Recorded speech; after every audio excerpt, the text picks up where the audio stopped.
Hey everybody, this episode of the podcast is being sponsored by my friends over at Real Mushrooms, my friend Jeff Chilton and his son Sky. I interviewed Jeff on one of the earlier episodes of this podcast.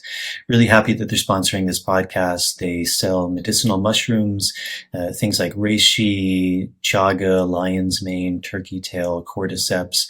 I think more and more people are becoming familiar with the truly amazing benefits of medicinal mushrooms on our physical, our mental, even our spiritual well-being.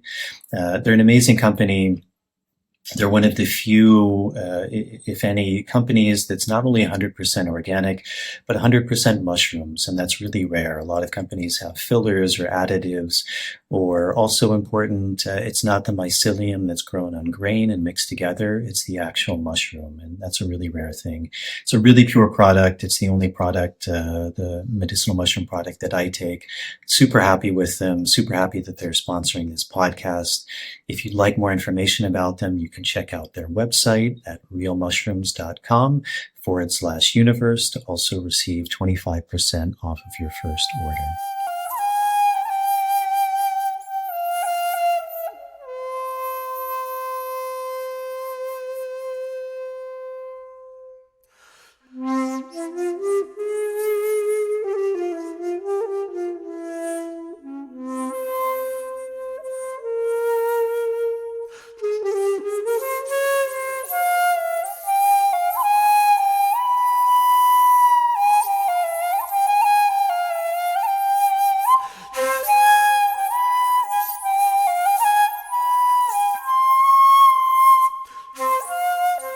Jason, welcome to the Embracing the Mystery podcast, and thank you so much for being here today.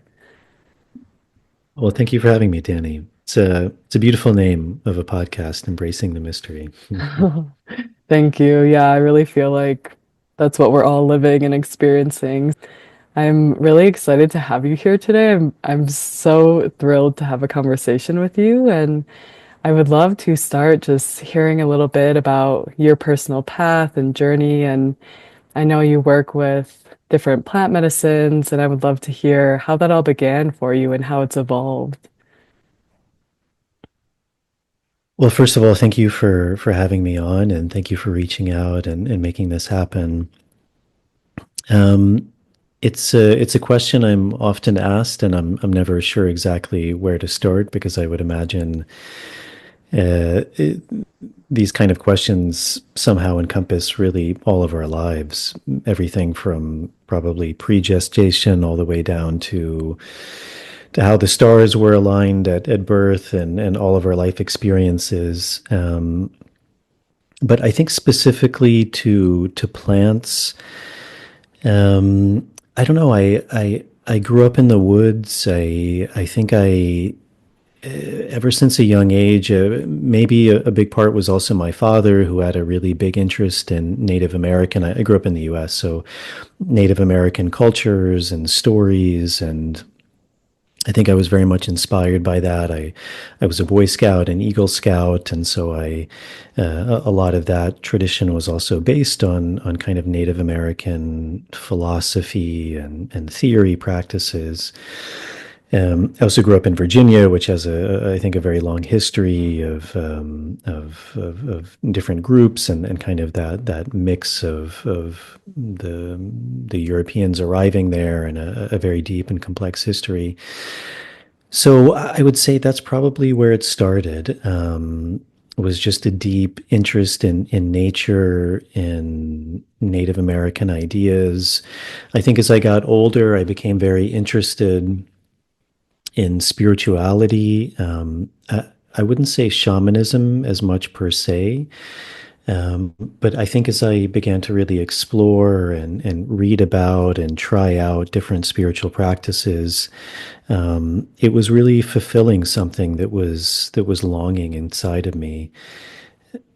I think something that after a while I noticed that I was missing, or that I felt I was missing, was some sort of deeper, like direct experiential contact of something that I felt existed. And that may sound kind of like mysterious or ephemeral. But I think part of what that was actually a very shamanic practice, something that was integrating these spiritual ideas with a practice, with a ceremonial aspect, and very much with a direct experiential aspect of something that I found in all of these spiritual traditions, but that I couldn't necessarily like experience myself. And so probably like in my late teens, early 20s, I became very interested in plants. As medicine, I started studying herbalism and these kind of very old practices that worked with plants, like traditional Chinese medicine and Ayurveda, European herbalism, American herbalism, Native American herbalism. So I was very fascinated by plants as healing modalities.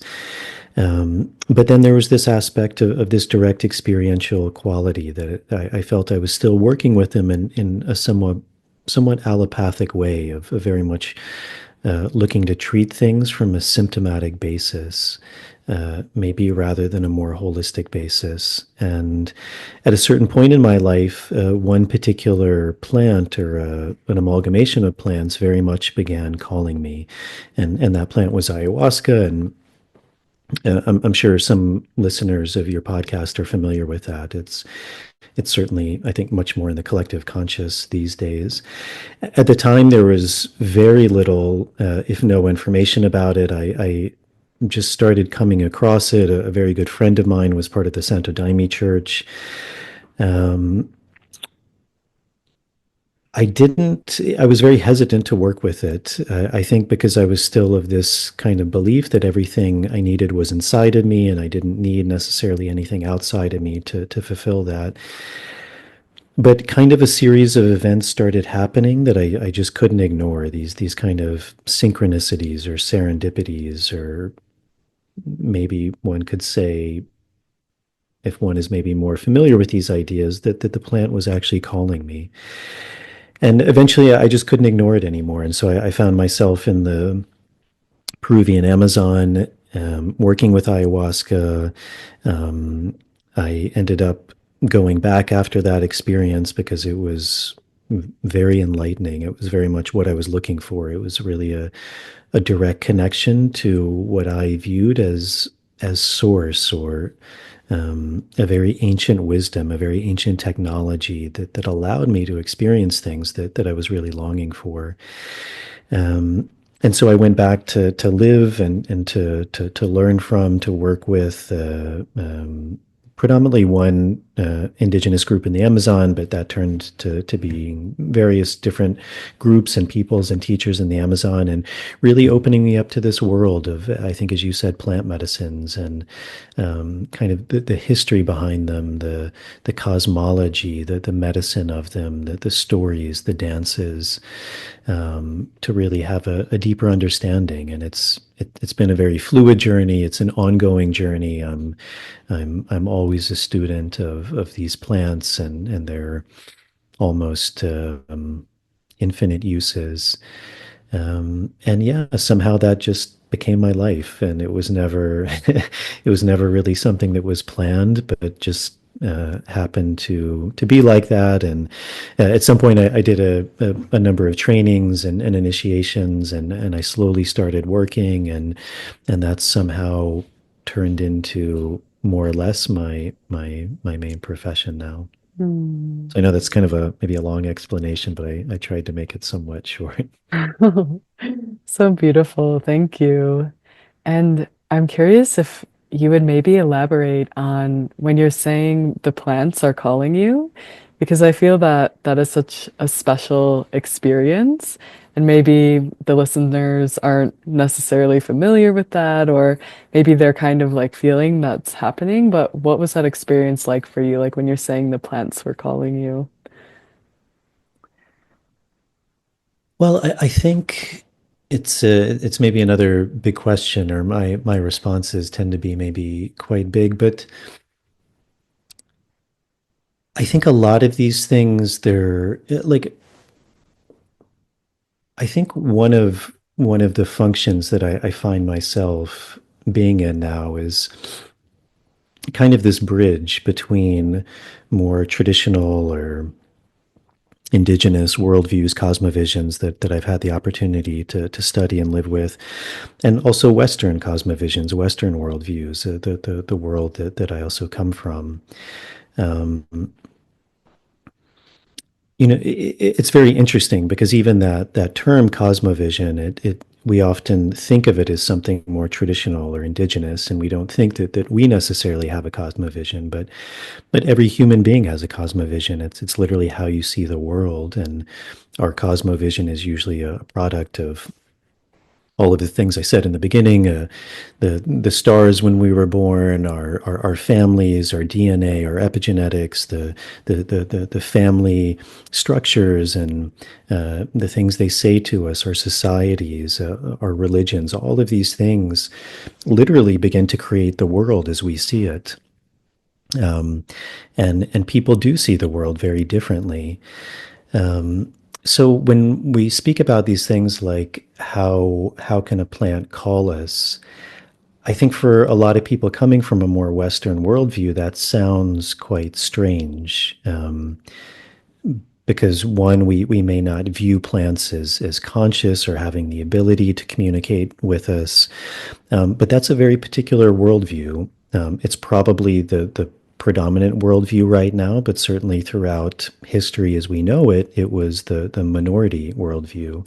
The majority worldview of most cultures around the world was that everything had a consciousness and everything could speak if we were able to listen to it. And so there's this idea that plants can speak to us, that animals can speak to us, that a rock can speak to us. I mean, I think you're coming from the Sacred Valley of Peru, and that's a very alive concept there. That the mountains can speak to people, and that may sound strange, but even without altering your consciousness in any way, if you hike to one of the tops of these mountains, these apus, I mean, it's almost a different world up there. It's almost a different universe. There's a stillness, there's a profundity, there's a true power. And if you stay up there for long enough, I think even many skeptical people would feel like if they really begin to open themselves to a certain sensitivity, that they feel they begin to receive information, whether that's their own consciousness or their higher self, or it's coming from the spirit of the mountain or from God or from,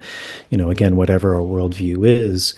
I think it's something a lot of people have experienced. And certainly if one does work with a lot of these sacred plants like ayahuasca or tobacco or wachuma, San Pedro, peyote, iboga, I think one would be hard pressed to not have that worldview that these plants communicate with us. And again, depending on how we want to look at that, but something is being communicated, and something is being communicated to us by someone, something.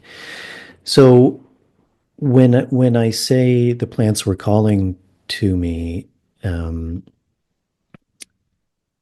there's also a difference in worldview in that often in very traditional worldviews, it was seen that not only was everything conscious, but everything was connected, that nothing was separate. And so events that happen, things that happen, messages that happen are not seen as separate. Everything is seen as connected. And so I think what happened to me is that plants specifically began coming up, like literally in my vision. Someone would talk to me about it, and this wasn't a word that was in the vocabulary at the time. So it was strange that it started to happen, or I would dream about something that was related to even things that I didn't understand at the time, but I came to know after that were somehow related to ayahuasca. But I had an inkling that somehow that dream was pointing me towards that plant or the jungle. These kind of serendipitous events started happening.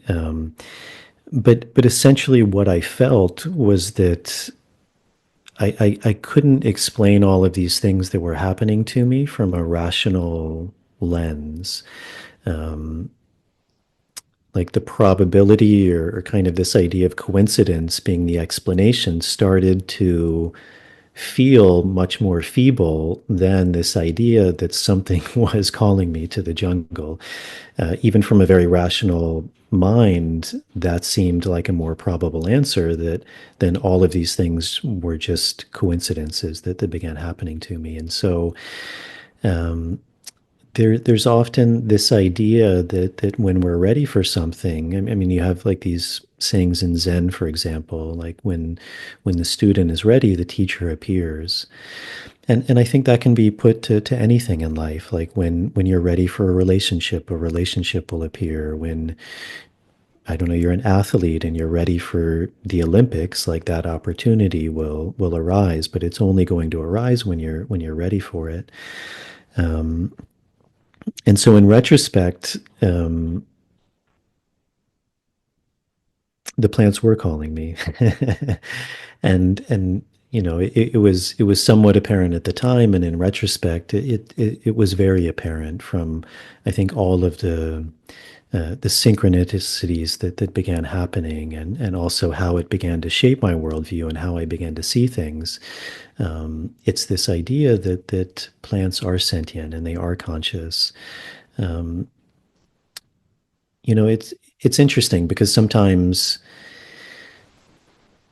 like working, like a couple small examples, like often when we're working, people will purge in their purge bucket and will say, oh, you know, take that out to a tree or to the land and give it as an offering. And people will look and they'll, especially if they haven't done this before, they'll look at that as if it's somehow like dirty or it's like soiling the land. Even that word, like to soil, it has a bad connotation, even though to soil something should have a beautiful connotation, that the soil is what nourishes the earth. But it's seen that vomit is like somehow bad or disgusting, but it's a nourishment to the land. It's food for the land because we as humans have a symbiotic relationship to the entire plant kingdom.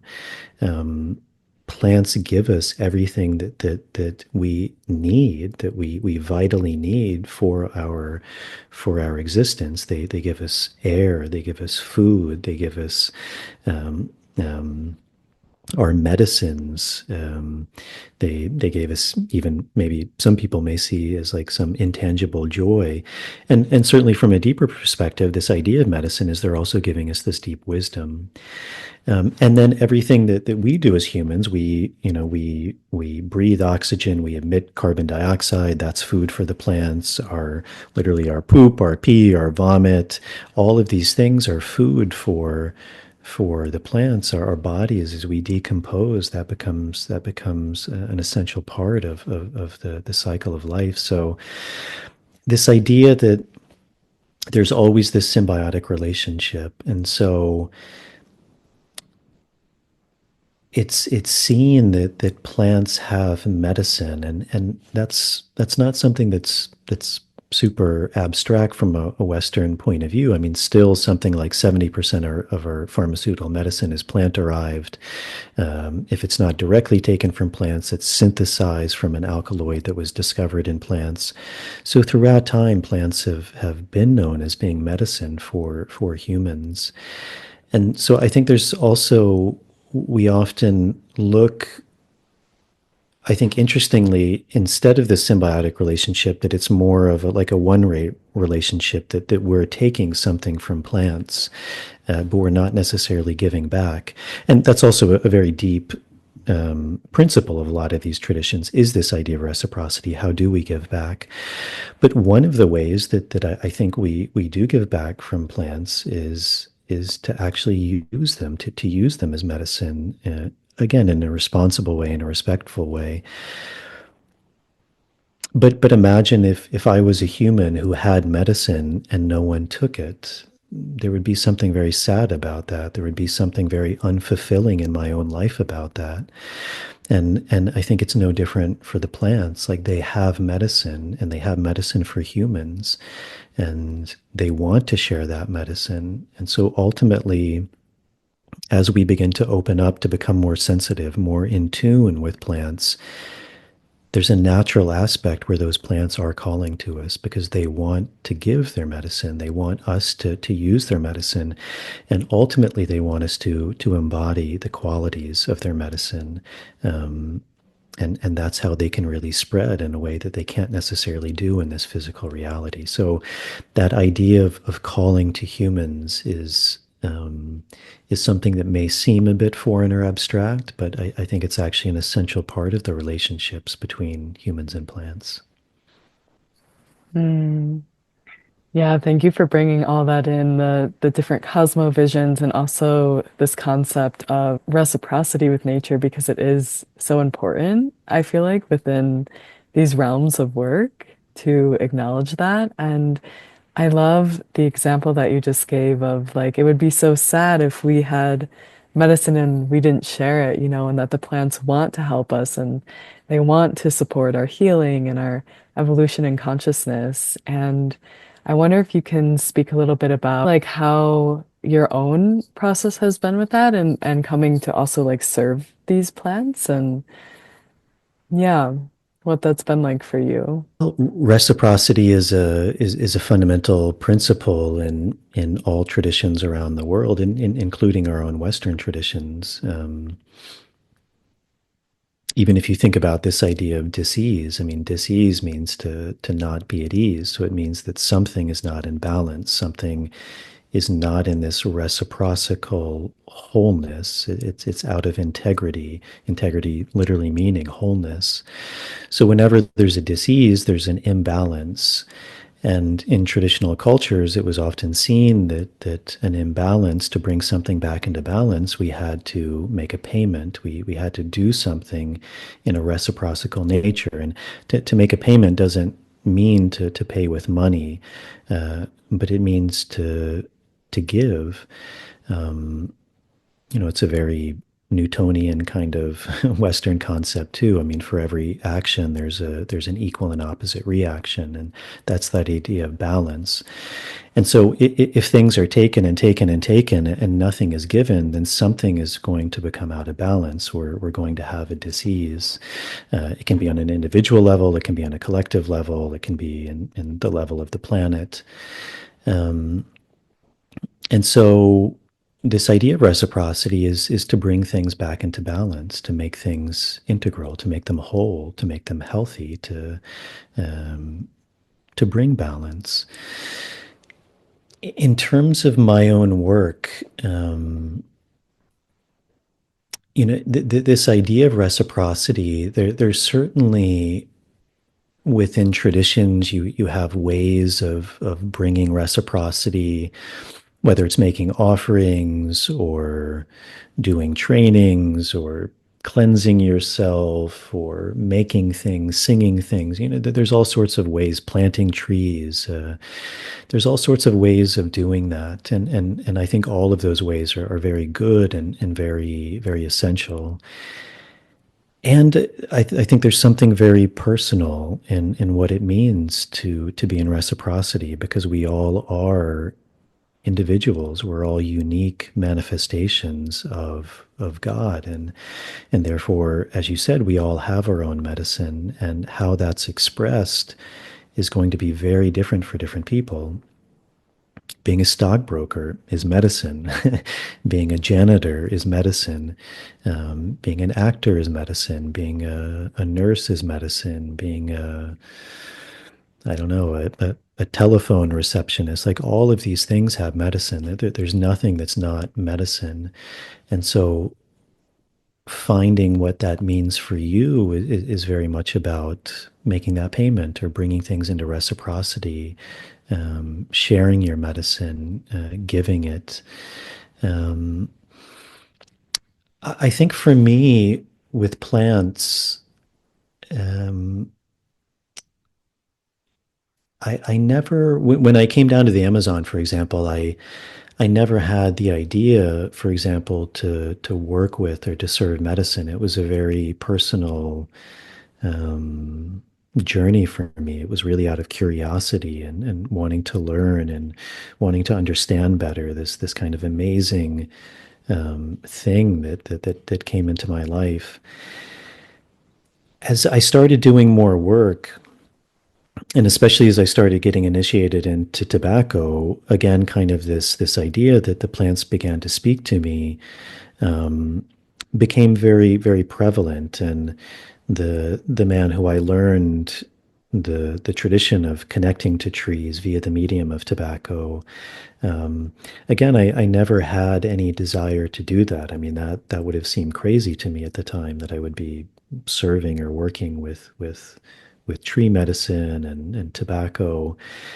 But during that apprenticeship, um, I I received very clear visions that I needed to keep this work alive. And at that time, I didn't see many people working in that way. I mean, my teacher was really the only one, and he had very few students at that time. And I think there's this quote by Mahatma Gandhi, which is, "Be the change that you want to see in the world." And I felt like this work that I was doing, this gift kind of that I was being given, was very precious and very beautiful, and I didn't want it to die out. I felt like I had some obligation to keep this tradition alive, and that was really the vision.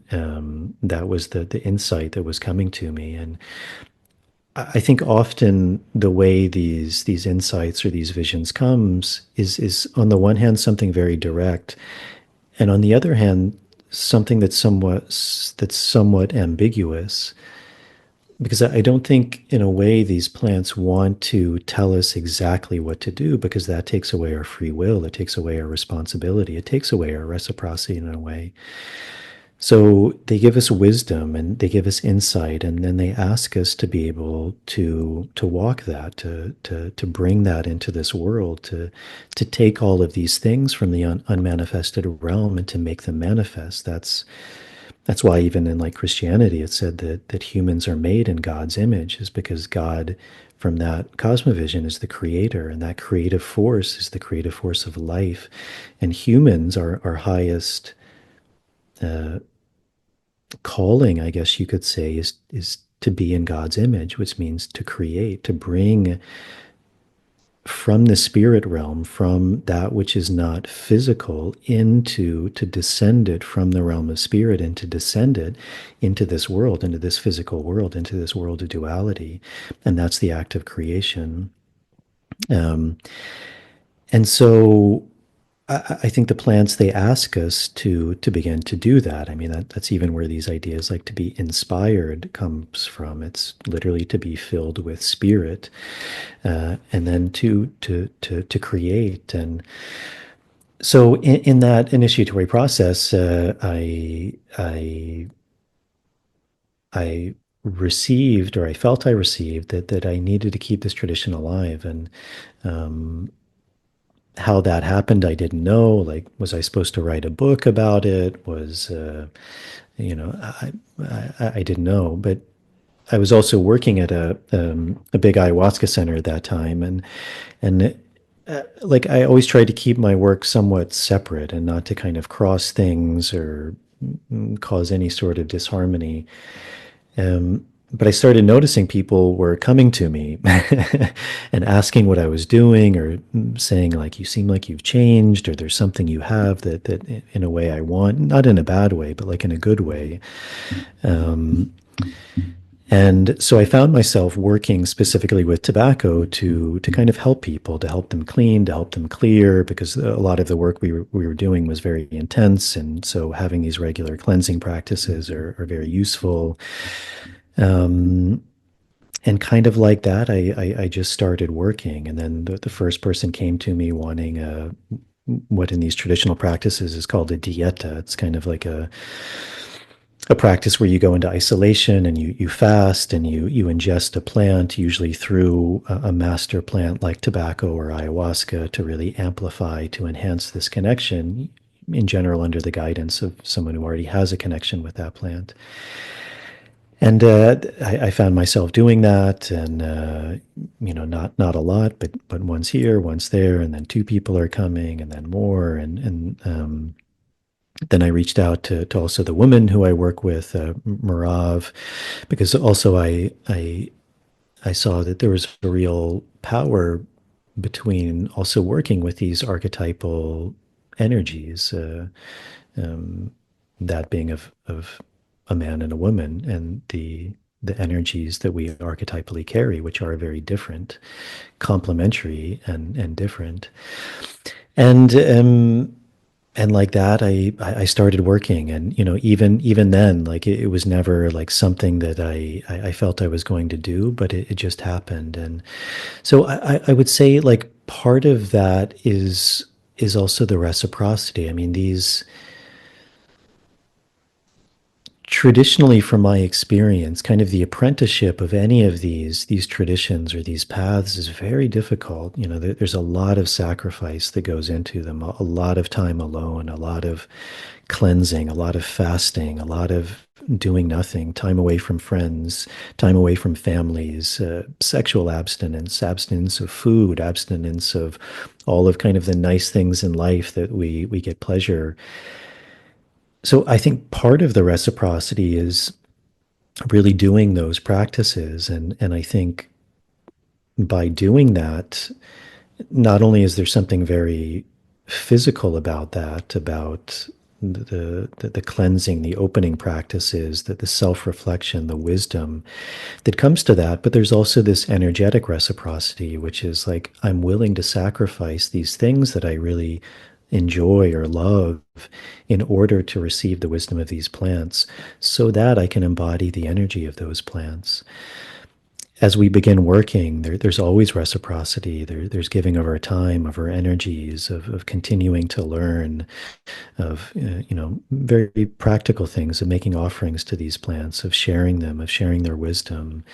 So again, it's a big question, but that idea of reciprocity is certainly something that's very important, and I think something that's very, very personal for each person, of finding how do each of us come into a reciprocal relationship, ultimately with life and who we are.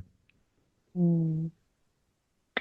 Thank you, Jason. And would you be willing to speak a little bit about what the benefits are of working with tobacco and also like with these other plants and trees that you're speaking of as well? Because I know that in the West, especially, it's been misused, or people maybe perceive it as like cigarettes, or they don't fully. No, I mean, I know that you're speaking of like Amazonian mopacho, like pure tobacco. But yeah, maybe like the benefits and what that can do for you and what it's done for you as well. Yeah, it's a good question. Again, I could probably talk for a long time about it, but I think sometimes we also, as you said, I mean, like I remember reading a study that was quite sad, but it was in the US, and they asked kids where an apple came from, and like where it originated from. And the most commonly given answer was a supermarket. It wasn't that it originated from a tree.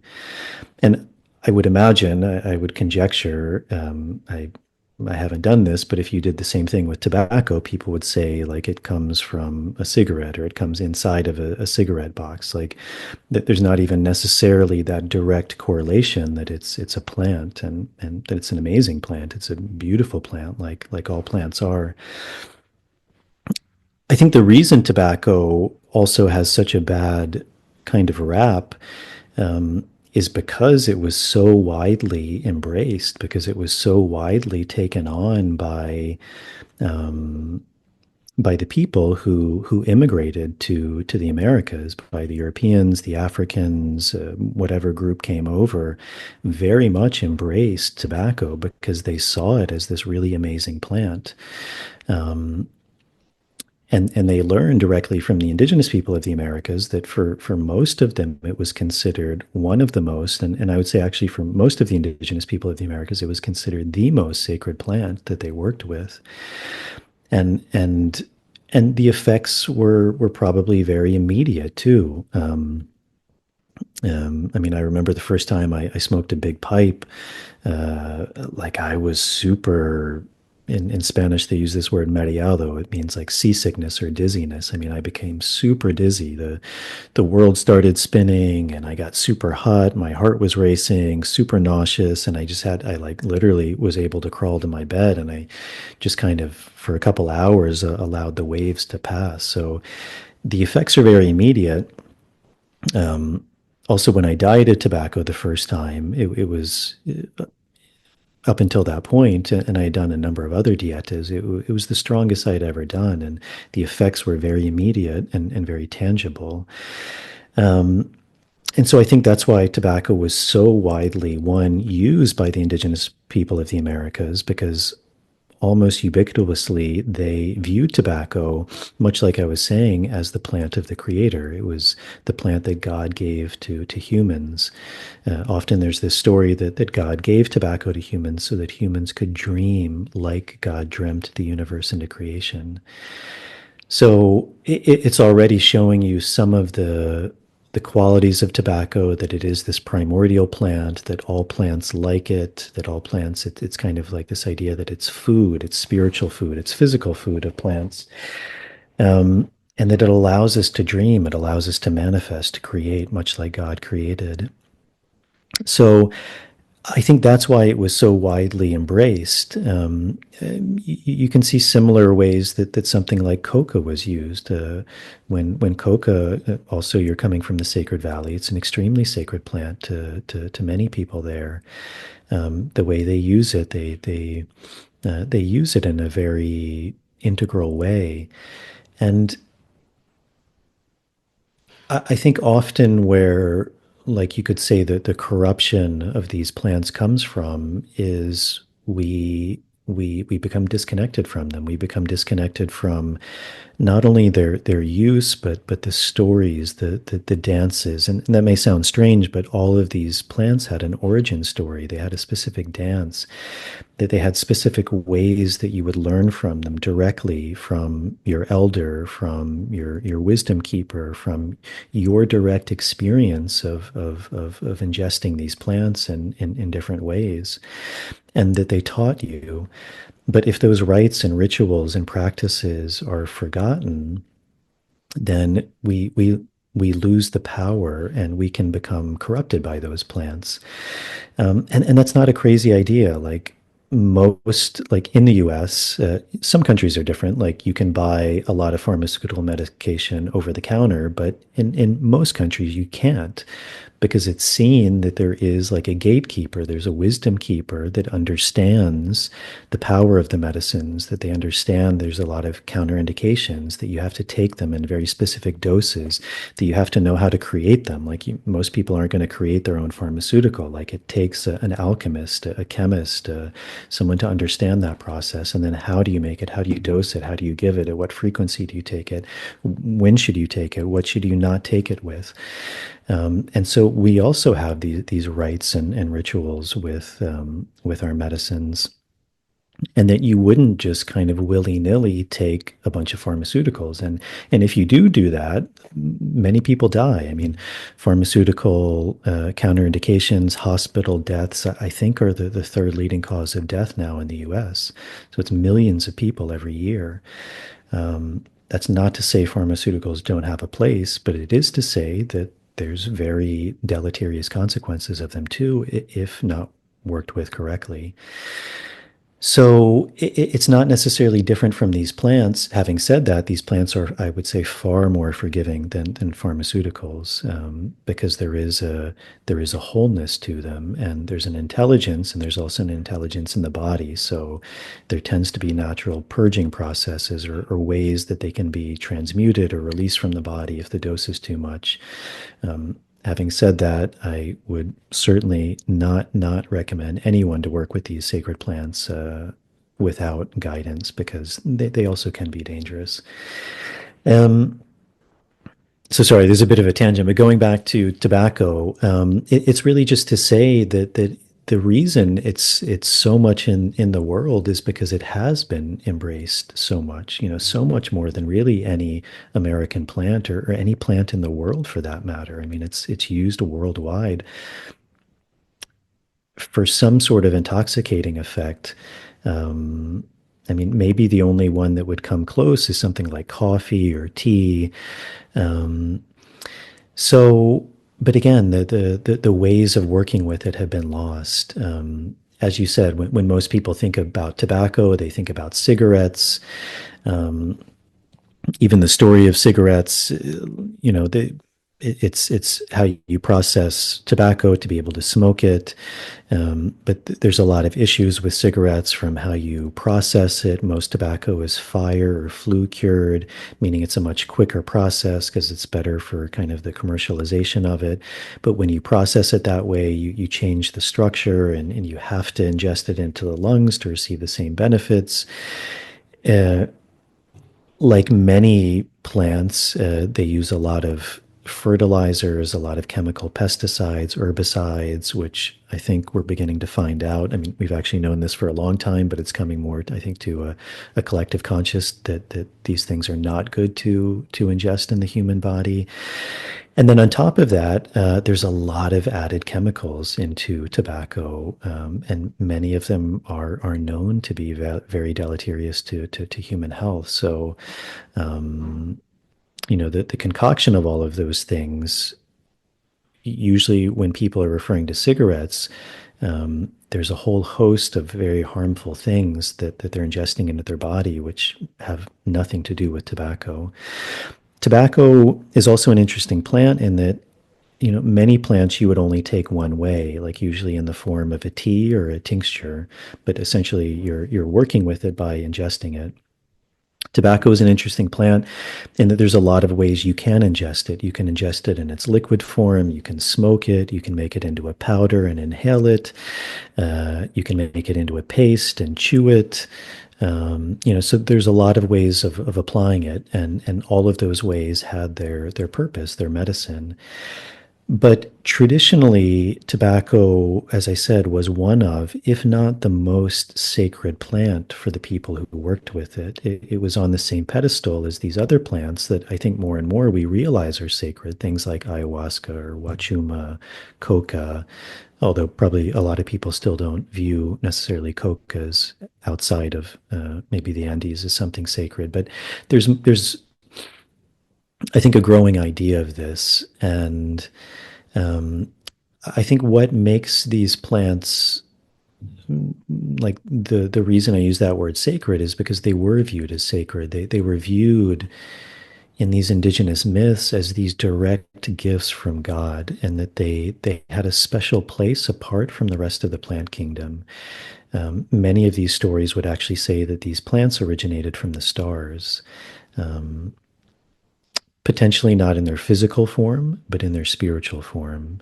That these were higher beings of consciousness, and this may sound kind of strange, but that descended from the stars as gifts, as tools of not only medicine, but really of wisdom to help to teach humans why they were suffering, and really how to help them to remember, how to help them remember on a much deeper level who they are.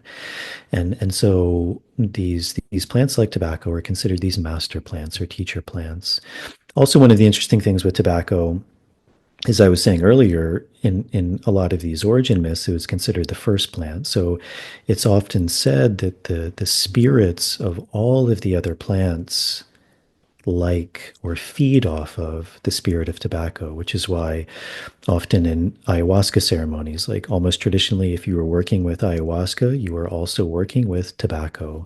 When you learn from a plant, traditionally it was through the means of tobacco, because it was seen that tobacco opened you. It opened you to that dream of the creator, that dream of kind of the origins of our consciousness, that liminal, that hypnagogic state where we are between worlds, where we have the ability to be very much of this world. We have the ability to go into the underworld. We have the ability to go into the realm of spirit. And so we have this ability, in a shamanic sense, they would say, to have a foot in both worlds. This lived world and the shamanic space. And tobacco allows us to navigate that space. It allows us to go in to receive information of the plants that we're working with, we're learning from, and then to take that knowledge and then to really embody it and to walk it and to bring it into this world, uh, much like our dreams. Many people, they receive tremendous insight from their dreams every night, but we don't have practices of cultivating that or reflecting upon it, or we view it as just these kind of random things that are happening to us. And usually when we wake up, maybe for a few seconds or a few minutes, we remember our dreams, but then they're gone because we're now fully back into this realm. And in traditional societies, they would view the dream space, the shamanic space, kind of this altered state, this state of mareación, the state of dizziness, as the same space.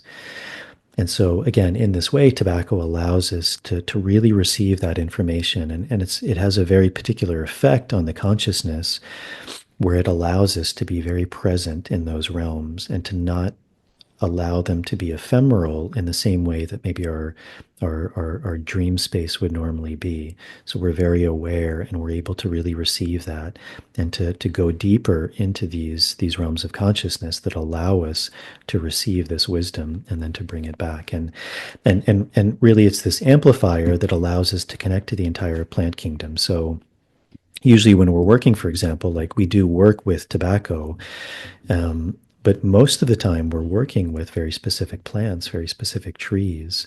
But we work with those plants or those trees via the medium of tobacco because it really opens people and allows people to connect in the ways that I just said. Yeah, oftentimes I've heard tobacco referred to as like the cell phone of the jungle, or like the cell phone to the other plants for calling the other plants, or like opening our connection to receive their teachings more deeply. And Mm-hmm. also, I wanted to mention, and maybe you can elaborate on this a little bit too, something interesting that I learned about tobacco when I first began working with it is that it can help us heal addictions, which is really interesting to me because I know that a lot of people think that it's something that's like very addictive. And I wonder if you want to speak on that at all. Sure. Well, again, addiction's a big topic, but I think to a lot of, and this is more and more well known, and even I think in more mainstream academia right now. But the way that I think a lot in the West we've looked at addiction often could be kind of summed up by this very early experiment that was actually done on cocaine.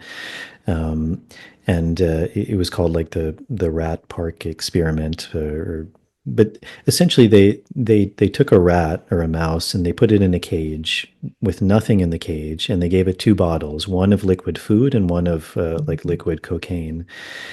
And what they found is like once it tried the cocaine water, it started to go back to it, and eventually it started going back to it to the point where it gave up food and it died. And so it was kind of shown or proven that cocaine is addictive, like literally to the detriment to the life of this animal. It took, at least on the mainstream, maybe 30 years or something later before someone came along, and I forget who it was, but someone who looked at the kind of the parameters of that study and said, there's a few things that I think we didn't really control for. One is that that's a very artificial environment for that mouse or rat. Like it's not surrounded by, like it's not mimicking how it would be in nature. Um, it doesn't have its friends around him or her. It doesn't have its family. It doesn't have anything to do. It's surrounded by these artificial lights and these giants looking in the cage. And so they recreated that experiment, but they tried to mimic much more how it would be in its natural environment. It had friends, it had family, it could mate, it had things it could do, tunnels it could run around, like real food that it could eat. And what they found, and it was replicated, is it tried the cocaine water because it was curious about it, and then that was it. It never went back to it because why would it? It wasn't fulfilling anything that it didn't already have. And that really disproved this idea that a substance is addictive in and of itself. And yet that's still like a cosmovision that most of us believe to be true, that like substances are addictive in and of themselves. Even though if you just think about in your own life, like if you just reflect a few minutes upon that, you would see that that's not true. I mean, I lived in New York for a long time. For better for worse, I knew a lot of people who use cocaine. I bartended for a long time, and some people could put it down, and some people couldn't. Some people can have a cigarette and they don't like it at all. Some people become quote unquote addicted to it. Some people like alcohol, they can drink it once in a while. Some people are addicted to it. So that also shows that the thing in and of itself is not addictive. It's not like if you take this thing, an addiction forms. I think a much better way of looking at it is what I was referring to earlier, that there's always these ideas of wholeness, of balance. And uh, in our lives, we're constantly becoming out of balance. It's again a very Christian idea. It's called to sin. And that idea, I think, has been very like literally mistranslated. What does that mean to sin? It's seen as something very bad, but that's not what the translation means. It literally means to miss the mark. We're sinning all the time because, it referred to like archers and you're trying to hit the bullseye and you never hit the bullseye. Like even if you think you hit the bullseye, you never, however much you want to zoom in, you're never going to hit the exact center because ultimately there is no exact center. You're always going to be some fraction of a millionth of a millimeter off of the center at best, but usually we're slightly missing it. And so the idea, it's also the same principle as yoga. It means to yoke, to steer the bull who's plowing the field, because he's never going to go perfectly straight. He's always going to go a little to the left. So you have to bring him back to the right. He's going to go a little to the right. So you have to bring him back to the left. This is the idea of sin. It means to miss the mark. And so we're always out of balance. So we're always hopefully trying to find balance. We're trying to find harmony. We're trying to bring ourselves back into balance. So that imbalance is what it means to be human. And so we're always looking for things to restore that balance.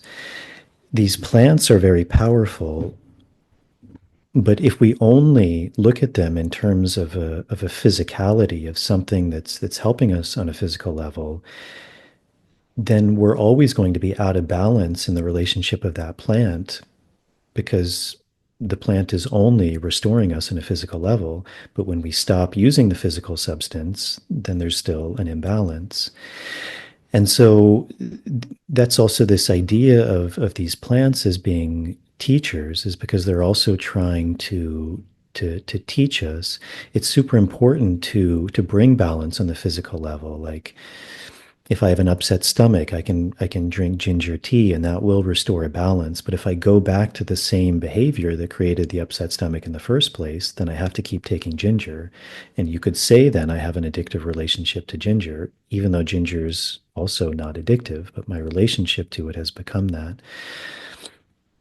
So that idea of addiction, again, I think it's something that we don't necessarily understand so well, and that the nature of these plants is not addictive, but they can be used in a way that's seemingly fulfilling something, trying to bring something into balance, but then we end up relying on that plant to bring balance rather than necessarily getting at the root of why that imbalance was there in the first place.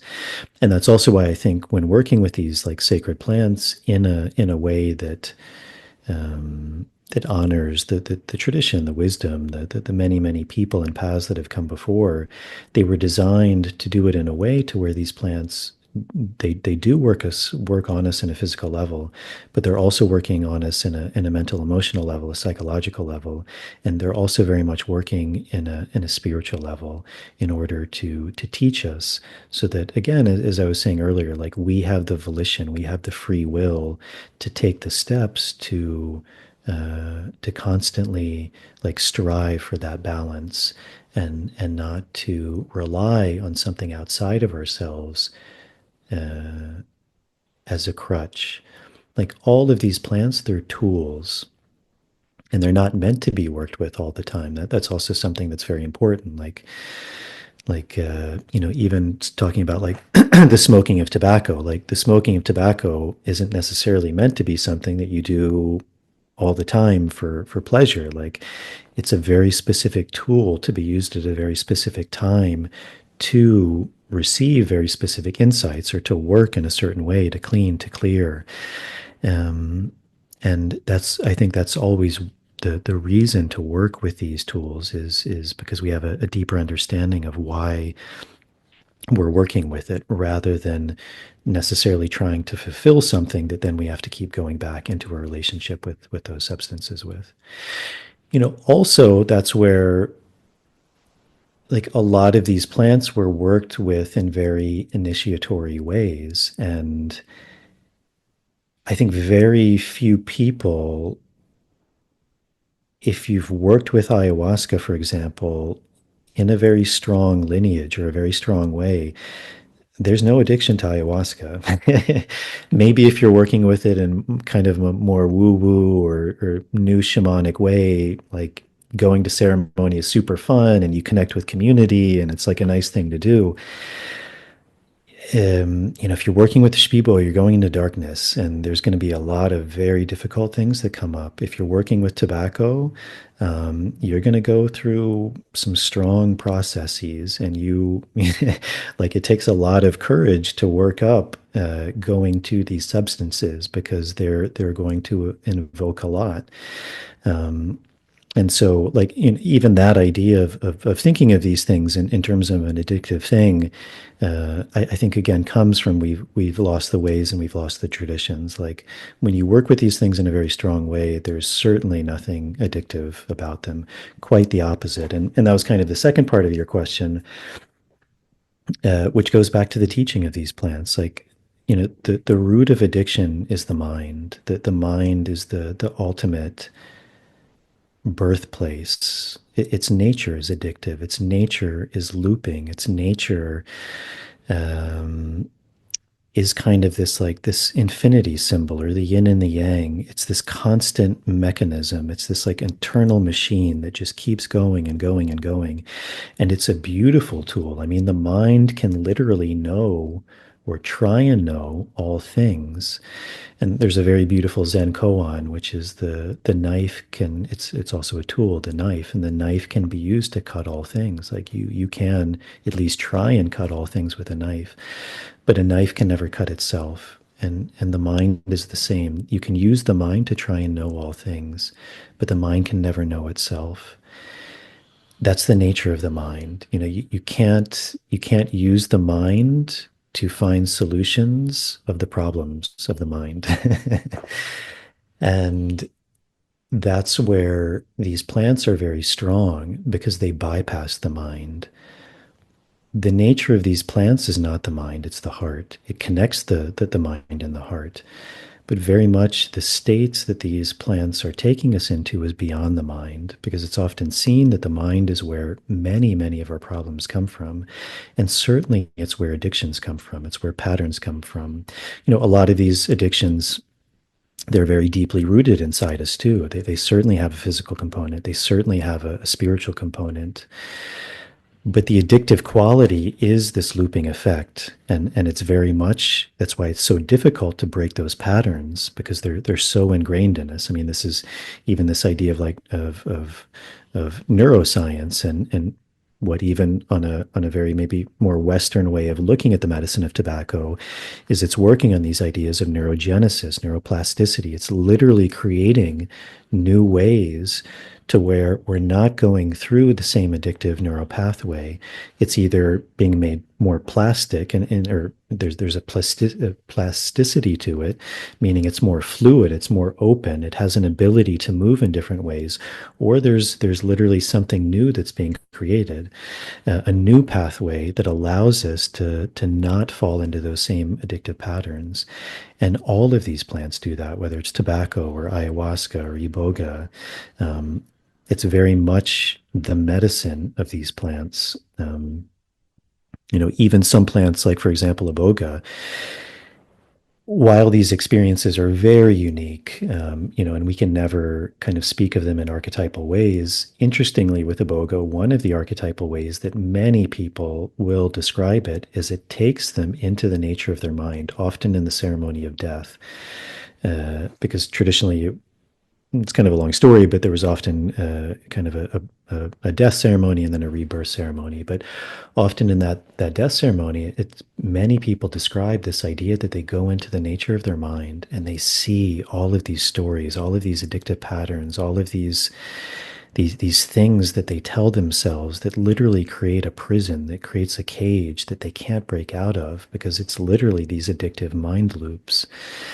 And so again, these plants are really going in, and part of their work is to not only break those, but to show us a way out, to give us wisdom, to give us insight, to show us, first and primarily that there is a way out. And when someone is under the nature of addiction, they often have no hope, they have no faith, they have no worldview that even allows them the possibility that there's a way to break that addiction. So one, it shows them that there is a way, and then two, it usually begins to show them the steps of how to break that. Literally on the physical level, it's beginning to break those addictions. On the psychological level, the mental, the emotional level, it's showing them the emotions that come up under the power of those addictions, which is usually very negative emotions, fears and angers and shame and worry. And we really have to sit with that and see that these things are not serving me. And so then that volition begins to arise that I need to break these addictions because they're not serving me. They're not serving my family. They're not serving my community. They're not serving that creative, vital impulse in me that wants to create, that wants to flourish, that wants to be a manifester, a creator who can bring, life-giving energy into this world, who can bring beauty, who can bring peace.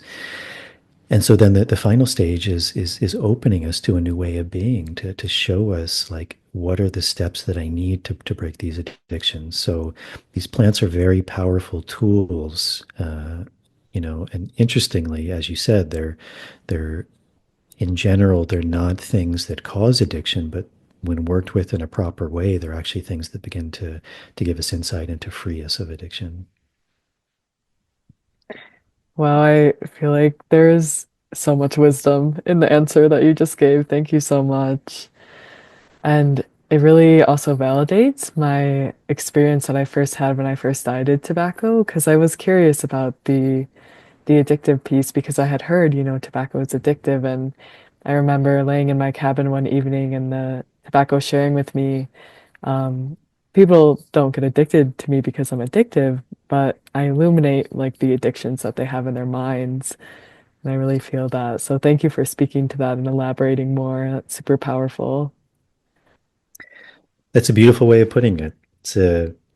It's a much more condensed way than I said. That was great though, with the story of like the rats or the mice that you were speaking of too, because I think, yeah, addiction is something that is not maybe fully understood in the way that you just shared it in our world, and it's not because of that treated properly either. And we all have addiction. I think that's super important to realize. I think there's also a shift that's happening in how we view the mind, how we view medicine. I mean, even when I was growing up, it was like during the Reagan years, and there was these like commercials of someone cracking an egg on a pan, like a frying pan, and saying, "This is your brain," and then they break the egg, and "This is your brain on drugs," and it's like sizzling and frying. And It's interesting because like most drugstores now are called pharmacies, but they used to be called drugstores. But we have this very strange relationship of what we view as drugs. It's something very specific, and also like in the US, I mean, I think it's like 70% of adults are on like at least 4 to 5 pharmaceutical drugs. They're taking them, they're on them. So they're in a relationship where they're a drug consumer for the rest of their life. And yet we somehow view that as like okay drug use, but then there's other drug use that we view as not okay drug use. But I think very few people have actually really sat with that. And in the same way, like we look at people in a mental hospital and say they're crazy, and there can be a truth to that. Or we look at someone who has an addiction to something and we say, well, that person is very weak, because we usually tend to look at addictions or name very particular addictions. And usually what we're referring to is like a drug addiction. Uh, it could be like a what we would call a very heavy drug like heroin or cocaine. But most people, also have addictions to things like coffee or tea or cigarettes. And everyone has addiction, because addiction is the nature of the mind, whether it's an addiction to their phone, which is probably the vast, vast majority of people right now. I mean, um, one of the things of the dieta is isolation, and you have nothing. And most people really, especially more and more, like when you take their phone away from them for even a few minutes, like they don't know what to do. Like there's a huge addiction to our phones, addiction to computers, to pornography, to food. It's something that also the Dieta really shows. I mean, even before I started dieting, I had what I would describe as a very clean diet. I mean, I was quite strict, and I was also studying plants and food as nutrition and medicine, but I still had sugar, usually in the form of honey, or I don't know, maybe some chocolate or something at night.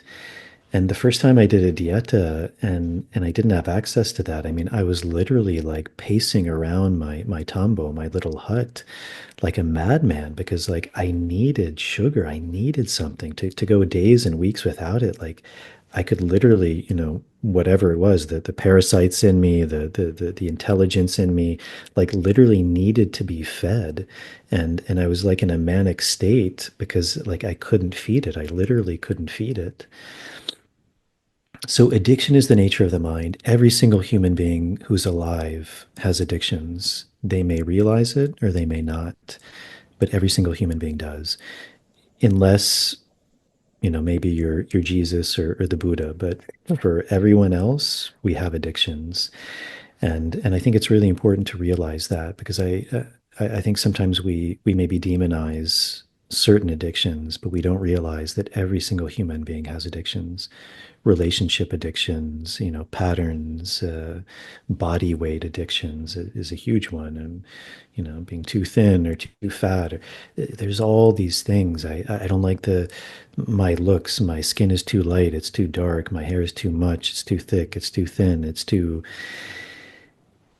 This is all the nature of addiction. It's not being uh, happy, content with what is, with coming into these states of wholeness. And so again, it's I think we tend to demonize certain things like maybe tobacco or these other plants, but every human being has addictions, and if we have kind of the wisdom or the courage to look at that, we can see that in ourselves, and then I think that brings a lot more compassion also when we begin to speak about the nature of addiction.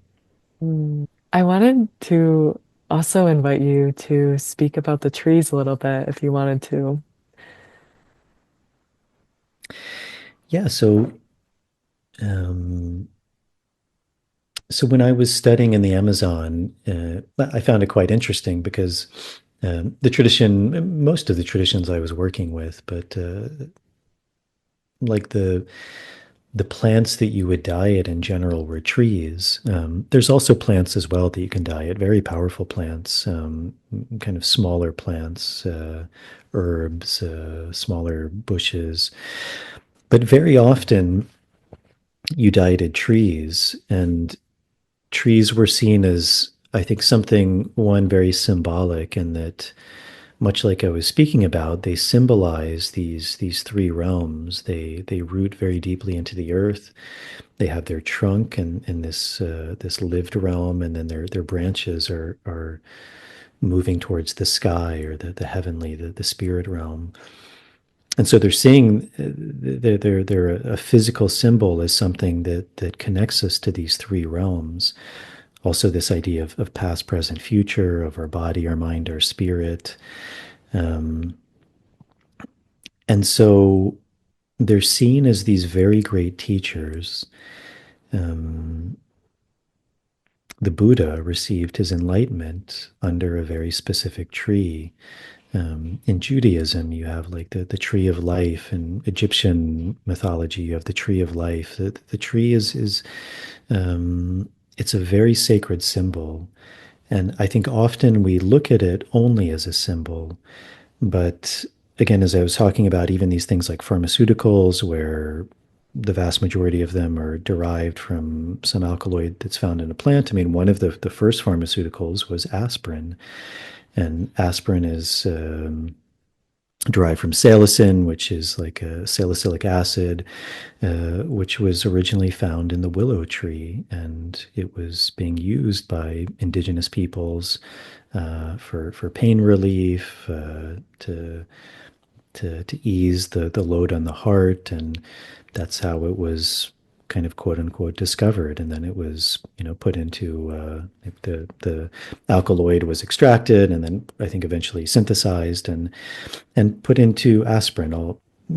Aspirin is still somewhat natural in that sense that it's usually directly derived from a plant substance, but that's found in a tree. And so trees have a tremendous amount of medicine. I mean, most people, like traditionally in Europe, for example, like if you ever were getting sick, you would take elder syrup or elderflower tonic, and that's coming from the elder tree. And also in these traditions, so you had a physical medicine of all of these trees, usually very strong. I think a lot of that knowledge has been lost, but there's still traces of it where people understand that the very strong medicinal value of trees. Um, a lot of like cleansing of the intestines, purifying the blood, working against inflammation, um, antiviral, antibacterial, usually anti almost everything. So they have very strong medicine in the physical realm. And they're also seen as teachers. And so when connecting to what you could say is like the essence or the spirits of these trees, again, like the way we work through the medium of tobacco, and again, going through this very traditional process of fasting, of isolation, of a direct connection with this tree, is it's seen that each of these trees is a teacher, that it has a spirit, and a very unique spirit. And again, these aren't super foreign concepts. Like we were chatting a bit before we started the podcast, and soon we'll be going to Ireland. And that was one of the places where we were very inspired, because in Ireland you have this very old Celtic tradition where even some people would say their language, the Ogham language, every letter of that language corresponded to the name of a tree. Um, so, for example, like oak was dúr or daird, and where the English word door comes from, which the door was usually like the entrance to your house, like even that word, the entrance, to be entranced. So the oak was the gateway into the house, which represents the not only your physical house, but your spiritual house. And so it was a gateway into the spiritual realm. So there's a lot of that tradition still there. You go to like Scandinavia and they still speak about, like, for example, the elder tree. They speak about this example of the Hildemor, like the the elder mother. It's often physically like drawn or shown as like as an old grandmother, and it's there's these tales that she has a lot of magic, she has a lot of power, she has a lot of medicine. And she does have a lot of medicine. She has a tremendous amount of medicine. There was like I think a 16th or 17th century English physician. I can't remember the name off the top of my head, but he wrote a book on the elder, and he said something like, if people knew only a fraction of the medicine of elder, there'd be none left, because basically it can cure everything if you know how to work with it. Also, like tobacco, I was saying elder's a very interesting plant in that you can use all of the different parts, and all the different parts have very different medicine, also depending on how you prepare them. So it's really like a true medicine bag in one tree. But then also this idea that they're a teacher, like this idea that I was saying of the grandmother spirit of the elder. And so in these ancient traditions all over the world, they viewed each of these trees as a teacher. And much like if you went to a university, you'd have your science teacher, your chemistry teacher, your mathematics teacher, your history teacher, your social studies teacher. And maybe even in a better way, it would be like going to a hospital and having all of these doctors who specialize in something. So you have maybe a heart surgeon or a bone doctor or a mind doctor. And so each of these trees has a very specific medicine. It's a very specific doctor. And in a lot of these traditions, and this is where it may sound kind of strange to some of your audience, but even for example, a lot of people when they're working with ayahuasca, like for example, if you sit usually in a more traditional Amazonian ayahuasca ceremony, people often think that like they're working with ayahuasca and it's the ayahuasca that's doing the healing. But usually a more traditional way of viewing that is they would view ayahuasca much like they would view tobacco, is that the ayahuasca is amplifying, it's opening, it's allowing these people who are working, these physical doctors, these curanderos or healers, it opens their vision, it allows them to see, it connects them to all of the trees or all of the plants that they've dieted. And that as each of these trees is a very specific doctor, they're calling upon the energies or the medicines of these trees in that space through the medium of ayahuasca to come and to heal the person that they're working on. And so all of these trees become like your arsenal, your tool chest, your allies, your doctors, your friends that are coming and helping you very much in that shamanic space or in that dream space. Um, One is they're physically working on you. They're giving you their physical medicine. They're also teaching you about their medicine so that you have the ability to administer their medicine.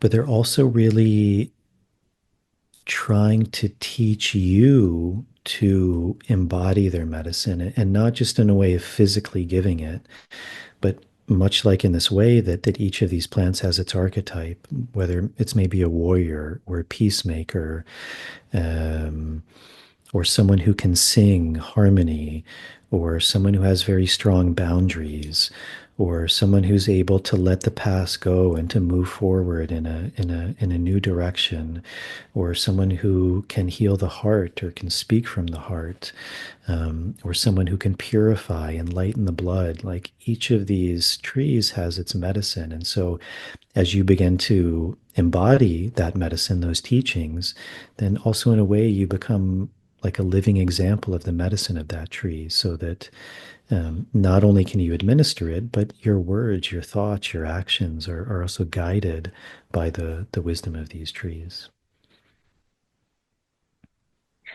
Wow, thank you so much for speaking to that. And I feel so excited internally just to listen, and it's really cool also because I listen so much to your podcast that you have, and it's cool to Mm. sit and have a conversation in real time. So thank you so much.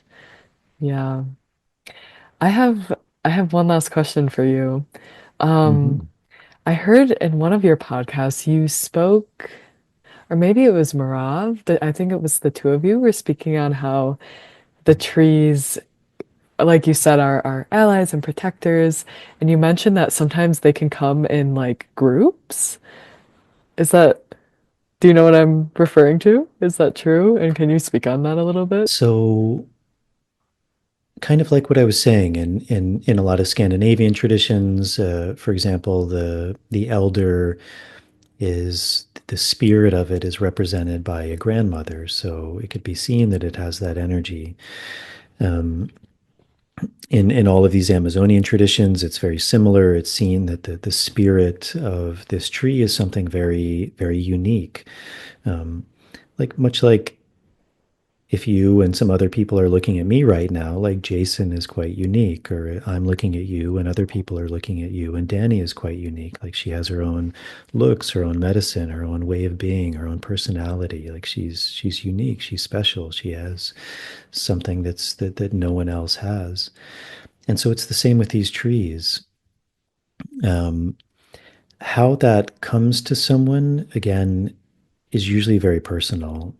And there does tend to be archetypal ways that these trees will come to someone because again they have a very specific medicine. So many, I would say most trees tend to come to people as like one thing. It's very often anthropomorphized, probably because we are humans. So um, if anyone has ever read, for example, the Bhagavad Gita, a very ancient Indian Gitas or songs. They're these stories that have been passed down for probably countless generations.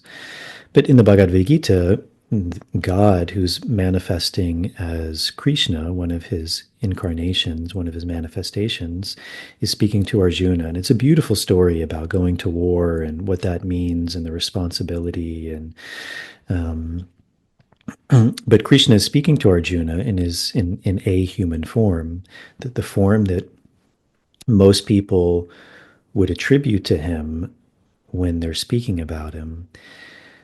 But at one point, Arjuna becomes so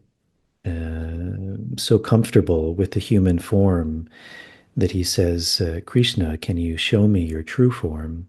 And Krishna warns him and he says, are you sure?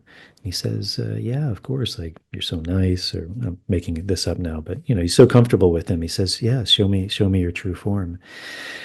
And so Krishna obliges and he changes into his true form, which the direct translation, I believe, is his 10,000 fold face. And 10,000 is a very esoteric archetypal number for infinity, for the all. Um, Also, as a side note, very interesting because I think also like this is where understanding things from different perspectives is very fascinating. And there's this really interesting, I think he's a British guy. I think his name is Daniel Tammet. He wrote an amazing book called Born on a Blue Day. He has Asperger's syndrome and but he's highly functional. Amazing story of someone who like usually someone with that isn't able to communicate like with the majority of humans because they're just operating from a very different place. But he trained himself to be sociable, to communicate in ways and language that we can understand.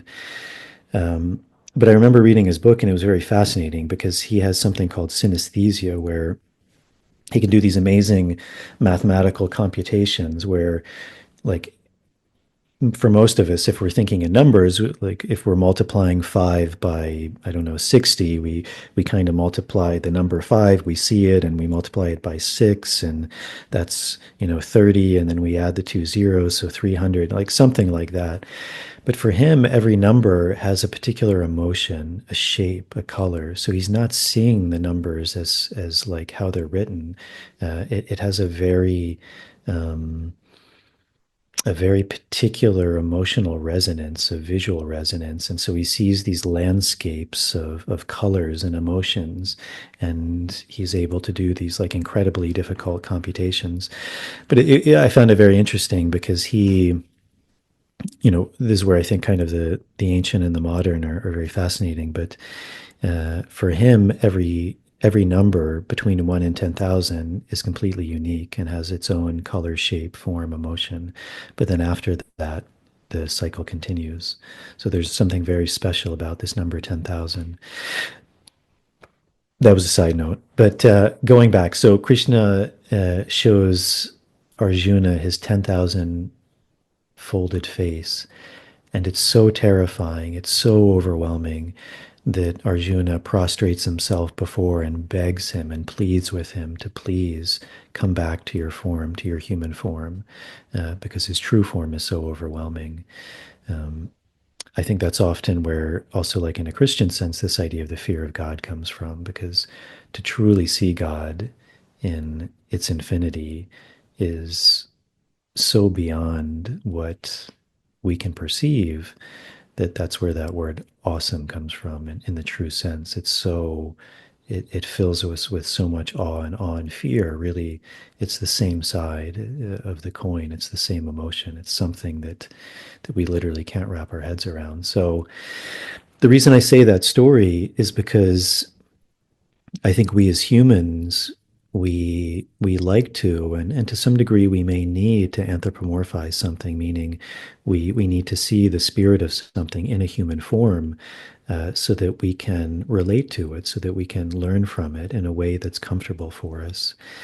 Um, but for other people, it may not come in a human form. It could come as an animal or something else, or a representation of God, or um, but to answer your question, that idea of groups, I think what we were talking about is again, usually these spirits of trees are represented by like one form, one spirit, very often one anthropomorphized symbol. It could be a grandmother, or a blonde-haired woman, or a black woman, or a black man, or a Asian man. You know, some is universal, some is very personal to us, to our worldview, our cosmovision. And sometimes these trees have many. There's trees that are seen as like having a group of doctors. Ayahuma is very commonly represented as a whole army of people, or the Sinchiruna. It's one of the mythological kind of folklores behind the tree, that they become your ally. Or there's trees like Waira Caspi, which is seen as like having a doctor, or sorry, having like a hospital full of doctors. So often, the spirit or the vision of that tree can come to you in that way, and it's really representing the medicine that that tree is bringing. So again, it's very personal, but one of the things that I find very fascinating, and this is where I think the more Western rational mind begins to short circuit a little bit, is almost universally across cultures, when you give people one of these trees, they'll have an experience that's um, very, very archetypally the same. And that's something that's very fascinating. Beautiful. Thank you so much. Wow. And I love seeing the tree behind you as well and with the birds. It's really perfect. Yeah. Well, I feel like this is a good place to stop. And thank you so much, Jason, for your time and your energy and being here today and all of the wisdom that you brought. Like, wow, so much. And I'm just so excited to listen to it again and to share. And if there's anything that you have coming up that you would like to promote, of course I'll put your links and everything in the section below. But if there's anything you want to speak to, I'll probably release this episode in June or July. So anything upcoming, yeah. Yeah, if anyone is interested in working with myself or me and my colleague, we run what we were talking about, which is plant dietas. We just finished one in Portugal. We have one coming up July 1st in Ireland. At the time of shooting this right now, we're sold out for the first week, but we have, I think, 2 or 3 spots open for the second week. We don't have our schedule out past that, but probably in the next couple weeks, we'll have that until the end of the year. I think we're going to be November in the Sacred Valley of Peru for 3 weeks. And we've slowly been doing some remote dietas for people who are maybe a bit more open and sensitive. Um, And I think September, we're going to do our first kind of public group remote dieta as well. So we'll have information about both of those out fairly soon. But my website, nicotianarustica.org, you can find that. And then also, as you mentioned, I have a podcast called The Universe Within Podcast. And people can find that on YouTube, Spotify, Apple, all the big platforms. Yes, I highly recommend checking out Jason's podcast. It's super epic, and I feel like you have the most incredible and well-spoken, wise people on there. So, yeah, I highly recommend. Oh, well, thank you. It was started out as just a lot of friends and colleagues who I knew, and slowly it's kind of bridging out, and people who I really respect and whose work I really respect are coming on. And that was really the reason I created it, was just to give voice to these people. I think as this work grows, it's really important to have those voices out there. I agree. Yeah. Yeah, it's been such a beautiful like opportunity for me to kind of share this work more with my family and my friends who don't maybe understand it so much, to share your episodes with them. So I'm super grateful that it Mm. exists. Oh, I'm really happy to hear that. That's beautiful. Yeah. That's what I hope we can all do, is bridge all of these worlds. There's a beautiful teacher of mine. His name and title is Amika, and he comes from a group of people in the Colombian Amazon called the Tubu, and they have a prophecy which they say that we're now beginning to fulfill, and it's the time of the Diro Amasa, which they would translate as the children of the new dawn, and it's the Mm. people who can bridge the medicine of the four directions to create a new earth. And I think it's super important because it's acknowledging that all traditions, all directions, all medicines have medicine, and that's part of our our calling now, is to really to bridge those, to show that we're not really so separate or different. And also this idea of birthing something new from that. Mm. So I think it's an interesting time, an exciting time.